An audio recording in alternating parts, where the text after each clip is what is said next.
Okay, hello everyone. So today I will show you how to disassemble the steel bar coil and rotating payoff stand. You see the balance like this. You need to establish and all separate like this. So the first of all, we need to shoot the brush. We have brush 24 and another hexagon. We have a hexagon. So we need to open all the screws like this 24. We need to open. So the first of all, we need to start with first we need to open this. Open all the screws. So remember to focus on the number. So we have a number through A, through B, and to C. You see here the stand here we have a through A, B, and C. Okay. So we have a number 2B, and we need to start to connect with the 2B. Okay.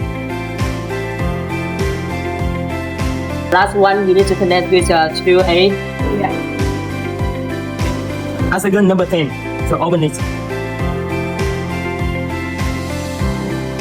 Okay. We need to move above the payoff. So above the payoff under the stand here. And then we need to lock down.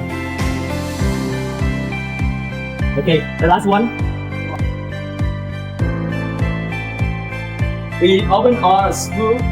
We have 5 screws. We need to open and we assemble. To finish assemble all, we need to use the hexagon number number 8 to lock all the screws like this. So here is the steel bar pipe, the taking payoff stand system. It's already finished, and so this system can load the capability the 400 and 500 kg. Okay, the 3 bar. Thank you.